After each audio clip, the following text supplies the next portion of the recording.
एक अदाकारा जिसने टीवी में काम करके बॉलीवुड में एंट्री ली, राष्ट्रीय पुरस्कार विजेता जिसने हमेशा अपनी फिल्मों से अपने प्रशंसकों को प्रभावित किया, लेकिन एक दौर में इनके फैशन सेंस को लेकर इन्हें बुरी तरह ट्रोल किया गया। एक या दो नहीं बल्कि 13 फिल्मों से इनको बाहर निकाल दिया गया और तो और बॉलीवुड में इनको पनौती तक कहा गया। कौन है ये एक्ट्रेस? क्या आपने पहचाना? अगर नहीं तो चलिए आपको बताते हैं। आम से खास कोई चंद मिनटों में नहीं बन जाता, उसके लिए सालों की मेहनत और कठिन परिश्रम करना पड़ता है। बॉलीवुड के कई दिग्गज स्टार्स इस लिस्ट में शुमार हैं, जिन्होंने स्टार से सुपरस्टार का तमगा पाने के लिए सालों की मेहनत की। किसी स्टार को पहली ही फिल्म से फेम मिल गया तो कोई सालों तक नाम के लिए संघर्ष करता रहा।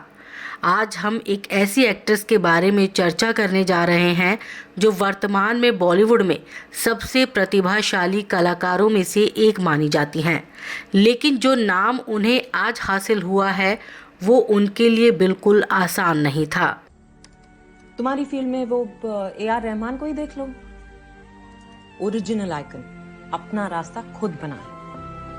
साल 1989 में एक तमिल ब्राह्मण परिवार में जन्मी इस एक्ट्रेस को कभी फिल्मों के लिए अपशगुन माना जाता था।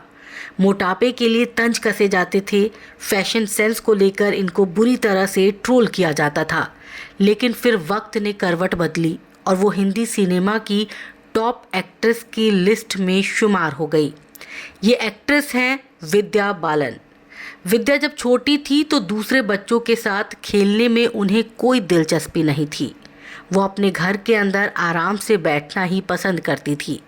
एक दिन विद्या ने माधुरी दीक्षित को फिल्म तेजाब के उनके प्रतिष्ठित डांस नंबर 1, 2, 3 पर डांस करते देखा। बस यहीं से उन्हें एक्टिंग के कीड़े ने काट लिया और उन्होंने ठान लिया कि उन्हें अब माधुरी दीक्षित की तरह एक्ट्रेस बनना है। विद्या बालन घंटों तक अपने कमरे में लगे शीशे के सामने खड़े होकर गाने पर डांस किया करती थी। कॉलेज में विद्या बालन ने एक्टिंग वर्कशॉप में हिस्सा लेना शुरू किया और उसके बाद एक ऐसी सीरीज़ में काम किया जो रिलीज़ नहीं हुई। विद्या बालन को एकता कपूर से उनके सिटकॉम हम 5 के लिए ऑफ़र मिला। हम 5 के बाद विद्या ने कई टीवी विज्ञापन किए। विद्या की पहली तनख्वाह सिर्फ 1200 रुपये थी। एड शूटिंग के दौरान विद्या बालन को साउथ की एक फिल्म का ऑफर मिला। विद्या को चक्रम में मोहनलाल के साथ मुख्य भूमिका निभाने की पेशकश की गई। विद्या ने चक्रम के साथ 12 और फिल्में साइन की। हालांकि चक्रम बंद हो गई और कथित तौर पर निर्माताओं ने इसके लिए विद्या बालन को दोषी ठहराया और उन्हें पनौती नाम दिया। इसके बाद एक विद्या बालन को 13 फिल्मों से बाहर का रास्ता दिखा दिया गया।